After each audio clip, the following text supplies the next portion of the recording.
നമസ്കാരം. അങ്ങനെ രാഹുൽ ഈശ്വറിനെതിരെ വീണ്ടും പരാതി. ജാമ്യം കിട്ടുന്ന ഒരു വകുപ്പും ജാമ്യം കിട്ടാത്ത മറ്റൊരു വകുപ്പും. അല്ലെ, മജിസ്ട്രേറ്റിന് മുന്നിൽ ഹാജരാക്കുമ്പോൾ ജാമ്യം കിട്ടും, വേണമെങ്കിൽ മജിസ്ട്രേറ്റിന് കൊടുക്കാമെന്നൊക്കെ പറയുന്നുണ്ട്. ഏതായാലും ഒരു കാര്യം മനസ്സിലായി. കഴിഞ്ഞ കുറച്ച് നാളായിട്ട് ബോബി ചെമ്മണ്ണൂർ ജയിലിലായതിനു ശേഷം, അവിടുന്ന് പുറത്തിറങ്ങിയ ശേഷം രാഹുൽ ഈശ്വറിന് നേരെ കേസ് കൊടുക്കാനായിട്ട് ചെന്ന അവസാനം കേസ് എടുക്കാതെ അതിനുള്ള വകുപ്പില്ല എന്ന് പറഞ്ഞതിന് ശേഷം ഇപ്പോൾ രാഹുൽ ഈശ്വറിനെതിരെ ഇന്ന് എറണാകുളം സെൻട്രൽ പോലീസ് കേസ് എടുത്ത ശേഷം കുറച്ച് കാര്യങ്ങൾ മനസ്സിലാകുന്നത്, ചില പേരുകളൊക്കെ വിളിക്കാൻ കൊള്ളാത്ത പേരാണ്, വൃത്തികെട്ട പേരുകളാണ്, അത് ഉപയോഗിക്കാൻ പാടില്ല എന്നാണ് മനസ്സിലാകുന്നത്. സാധാരണഗതിയിൽ നമ്മൾ ഒരാളെ അപമാനിക്കുക എന്ന് പറഞ്ഞു കഴിഞ്ഞാൽ അവരെന്തെങ്കിലും മോശം പറയുക, അതല്ലെങ്കിൽ അവരുടെ കുടുംബത്തെ എന്തെങ്കിലും പറയുക, അവരുടെ ജോലിയെക്കുറിച്ച് പറയുക, ബോഡി ഷെയ്മിങ് നടത്തുക, അങ്ങനെ എന്തെങ്കിലുമൊക്കെ അനാവശ്യം പറയുക, ലൈംഗികമായി ആക്ഷേപിക്കുക, അല്ലെങ്കിൽ അങ്ങനെ മറ്റെന്തെങ്കിലും മോശം കാര്യങ്ങൾ പറയുക, ആരോപിക്കുക, അതിനെയൊക്കെയാണ് നമ്മൾ എന്താ പറയുക, വൃത്തികെട്ട ഒരു പരിപാടിയായിട്ട് നമ്മൾ പറയുന്നത്. ഒരാളുടെ പേര് വിളിക്കുന്നത് മോശമാണ് എന്ന് എനിക്ക് തോന്നുന്നില്ല. ഞാൻ അങ്ങനെ വിശ്വസിക്കുന്നില്ല. എൻ്റെ പേര് ആരെങ്കിലും വിളിച്ചു കഴിഞ്ഞാൽ അതൊരു മോശമായിട്ട് എനിക്ക് തോന്നാറില്ല. ഒന്നത്. രണ്ടാമത്തത്, നമ്മളുടെ സഹകരണമാണ്. സാധാരണഗതിയിൽ നമ്മൾ തമാശ പറയുന്ന ഒരു രീതിയുണ്ട്. ഇപ്പോൾ എൻ്റെ വീഡിയോ കേൾക്കുന്ന നിങ്ങളും ഞാനുമായിട്ട് എന്തെങ്കിലും പിണക്കം ഉണ്ടെന്നുണ്ടെങ്കിൽ നിങ്ങളുടെ സുഹൃത്ത്, ആ സുഹൃത്ത് എന്നോട് മിണ്ടുന്നത് നിങ്ങൾക്ക് കണ്ടുകൂടാ. അങ്ങനെ ഒരു നിലപാട് ശരിയാണോ? അല്ല. അപ്പോൾ ഈ പറഞ്ഞ നടി, അവർക്ക് ഒരു പക്ഷെ ആരോടെങ്കിലും ദേഷ്യം ഉണ്ടാകാം, അവരെ ആരെങ്കിലും ലൈംഗികമായി ആക്ഷേപിച്ചിട്ടുണ്ടോ എന്ന് എനിക്കറിയില്ല, അങ്ങനെ പറയുന്നുണ്ട്. അതുപോലെ മറ്റു പല രീതിയിലും സംസാരിക്കുന്നുണ്ട്. അപ്പോൾ അവരുമായി മറ്റാരും സംസാരിക്കാൻ പാടില്ല, മിണ്ടാൻ പാടില്ല എന്നാണോ? അവർക്ക് താല്പര്യമില്ല എന്നുണ്ടെങ്കിൽ അവർ മിണ്ടണ്ട. അവർക്കെതിരെ പരാതി കൊടുത്തിട്ടുണ്ട്, അത് കേസുമായി അവർ മുന്നോട്ട് പോട്ടെ. പക്ഷേ മറ്റുള്ളവരുമായി സഹകരിക്കാൻ പാടില്ല എന്നുണ്ട്. ഇപ്പൊ ഉദാഹരണത്തിന് രാഹുൽ ഈശ്വറിനെതിരെ ഇപ്പൊ പരാതി കൊടുത്തു. ആ പരാതി പ്രകാരം പോലീസ് കേസെടുത്തു. ഒരുപക്ഷെ രാഹുൽ ഈശ്വറിനെ വിളിച്ചു വരുത്തി ആ പോലീസിന് തോന്നിയാൽ അറസ്റ്റ് ചെയ്ത് കോടതിയുടെ മുന്നിൽ ഹാജരാക്കി, മജിസ്ട്രേറ്റിന്റെ മുന്നിൽ ഹാജരാക്കി ചിലപ്പോൾ വിട്ടേക്കാം, അതല്ലെങ്കിൽ അറസ്റ്റ് ചെയ്യാതെ വിട്ടേക്കാം. അത് അവർ തമ്മിലുള്ള വിഷയം. ഇപ്പോൾ വീഡിയോ സംസാരിക്കുന്ന ഞാനും കേൾക്കുന്ന നിങ്ങളും രാഹുൽ ഈശ്വറിന്റെ അടുത്ത് മിണ്ടാൻ പാടില്ല എന്ന് പറയാൻ പാടുണ്ടോ? പറ്റില്ലല്ലോ. അപ്പൊ അതുപോലെയാണ് രാഹുൽ ഈശ്വറിന്റെ കൂടെ അന്ന് ആ ഉദ്ഘാടന ചടങ്ങിലും മറ്റു കാര്യങ്ങളും ഉണ്ടായിരുന്ന ഒരു വ്യക്തി, അല്ലെങ്കിൽ ഒന്നിലധികം വ്യക്തികൾ, അവരുമായി ഈ നടിക്കോ അല്ലെങ്കിൽ മറ്റുള്ളവർക്കോ എന്തെങ്കിലും പ്രശ്നമുണ്ടെന്ന് കരുതിയിട്ട് രാഹുൽ ഈശ്വരൻ മിണ്ടാൻ പാടില്ല എന്നുണ്ടോ? അത് ഇവിടുത്തെ ന്യായമാണ്. ഇവിടെ മലയാളികളുടെ കാഴ്ചപ്പാടിൽ എവിടെയെങ്കിലും ഈ നടിയെ എന്നല്ല ആരെയും രാഹുൽ ഈശ്വർ ആക്ഷേപിച്ചതായിട്ടോ ലൈംഗികമായി ആക്ഷേപിച്ചതായിട്ടോ പേരെടുത്ത് മോശമായിട്ട് പരാമർശിച്ചതായിട്ടോ കാണാൻ കഴിയില്ല. ആകെ സംഭവിച്ചിട്ടുള്ളത് പേര് വിളിച്ചു പറയാന്നുള്ളതാണ്. ഒരാളുടെ പേര് അത്രയ്ക്ക് വൃത്തികേടാണെന്നുണ്ടെങ്കിൽ ആ പേരങ്ങ് മാറ്റിയേക്കണം, അതല്ലേ നല്ലത്.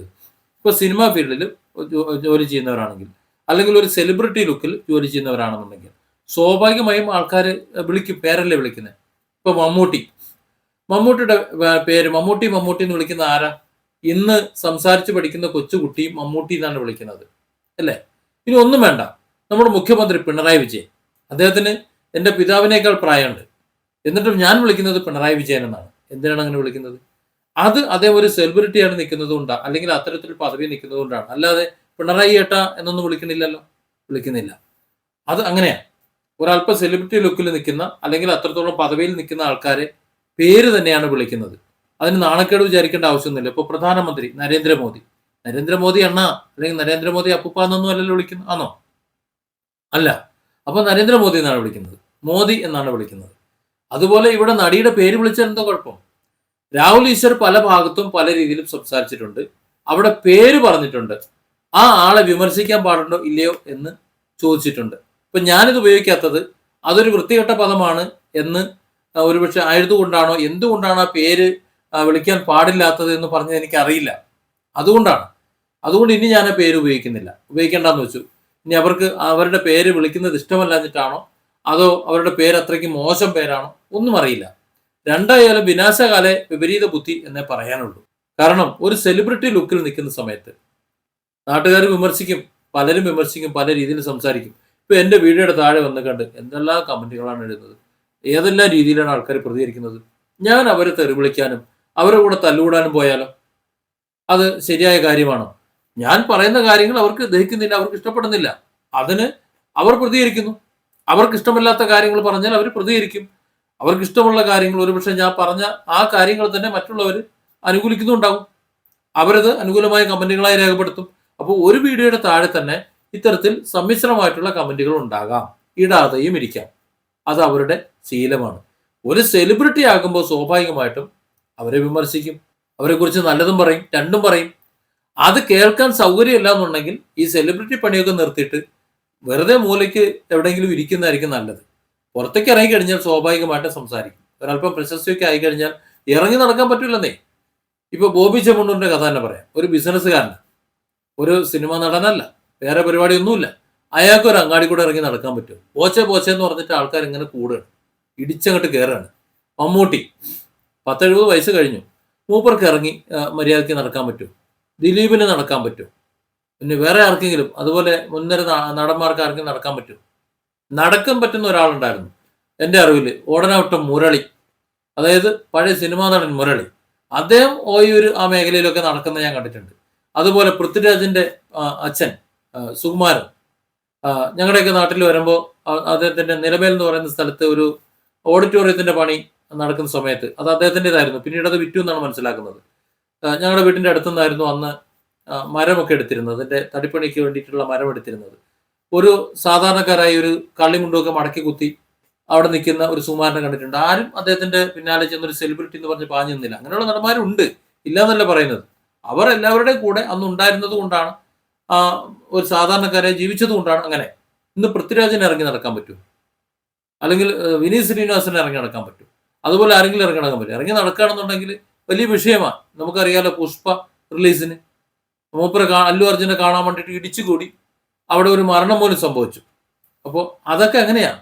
ഒരു സെലിബ്രിറ്റി ആയിരിക്കുന്ന സമയത്ത് സ്വാഭാവികമായിട്ടും ആൾ കൂടും, അവർ ഡയലോഗ് അടിക്കും, അവരൊരു പക്ഷേ ബോഡി ഷേമിങ് ഇവരെ നടത്തും. തൽക്കാലം ഒരു ചിരിച്ചുകൊണ്ട് അതിന് വല്ലാണ്ട് ഡയലോഗ് അടിക്കാതെ അതിനെ വിട്ടുകളയുന്നതാണ് ബുദ്ധി. എൻ്റെ അഭിപ്രായത്തിൽ അതാണ് ബുദ്ധി. കേട്ട് ക്ഷമിച്ചു മിണ്ടാതിരിക്കണമെന്നല്ല ഞാൻ പറഞ്ഞതിൻ്റെ അർത്ഥം. അതാണ് വിവേകം. കാരണം മാങ്ങയുള്ള മാവിൽ കല്ലെറിയും ആൾക്കാർ. ആ കല്ലേറ് കൊള്ളാൻ ആ മാവിന്റെ ജന്മം ബാക്കി എന്ന് കരുതുന്നതാണ് നല്ലത്. ഒരു മാങ്ങ ഇല്ല എന്നുണ്ടെങ്കിൽ ഏതെങ്കിലും കുട്ടി കല്ലെടുത്തെറിയോ? ഇല്ലല്ലോ. വെറുതെ അതിന്റെ ഇല പൊഴിക്കാൻ വേണ്ടി ആരും എറിയാറില്ല. എന്നതുപോലെ കുറച്ച് പ്രശസ്തിയും കുറെ കാര്യങ്ങളൊക്കെ വന്നു കഴിഞ്ഞാൽ സ്വാഭാവികമായിട്ടും അതിൽ അസൂയ പൂണ്ടുകൊണ്ടോ അല്ലെങ്കിൽ ഇഷ്ടം കൂടിക്കൊണ്ടോ ഒക്കെ അടുക്കുകയോ എതിർക്കുകയോ ഒക്കെ ചെയ്യും. അതും കൂടി ചേർന്നതാണ് നമ്മുടെ സെലിബ്രിറ്റി ജീവിതം എന്ന് പറയുന്നത്. അപ്പോൾ അത് ഉൾക്കൊള്ളാൻ കഴിയാതെ അസഹിഷ്ണുത മൂത്ത് കേസും കാര്യങ്ങളും കൊടുക്കാൻ നിൽക്കുകയാണെങ്കിൽ അതിന് സമയം ഉണ്ടാവുള്ളൂ. 100 കണക്കിന് കേസുകൾ, 1000 കണക്കിന് കേസുകൾ ഇങ്ങനെ വരും. ജനം പ്രതികരിച്ചു തുടങ്ങും. ഈ പോസ്റ്റുകളുടെയൊക്കെ താഴെ ഏതെങ്കിലുമൊക്കെ ഐഡിയിൽ നിന്ന് ആരെങ്കിലുമൊക്കെ എന്തെങ്കിലുമൊക്കെ വിളിച്ചു പറയും. അപ്പോൾ അവരുടെയൊക്കെ മേലെ കേസെടുക്കും. ഇങ്ങനെ കേസ് കൊടുത്ത് കേരളത്തിലെ 3.5 കോടി ജനങ്ങളെ വെറുപ്പിച്ചിട്ട് എങ്ങോട്ട് പോകാന്നാ പറയുന്നത്? എങ്ങോട്ടെങ്കിലും പോകാൻ നടക്കുമെന്ന് എനിക്ക് തോന്നുന്നില്ല. അതുകൊണ്ട് രാഹുൽ ഈശ്വറിനെതിരെ കൊടുത്തിട്ടുള്ള ഈ കേസ് വെളുക്കാൻ തേച്ചത് വെള്ളപ്പാണ്ടാകും എന്ന കാര്യത്തിൽ സംശയമില്ല. പണ്ടേ ദുർബല, ഇപ്പോ ഗർഭിണി എന്ന് പറയുന്നത് പോലെയാണ്. Different angles. Don't forget to subscribe and support this channel.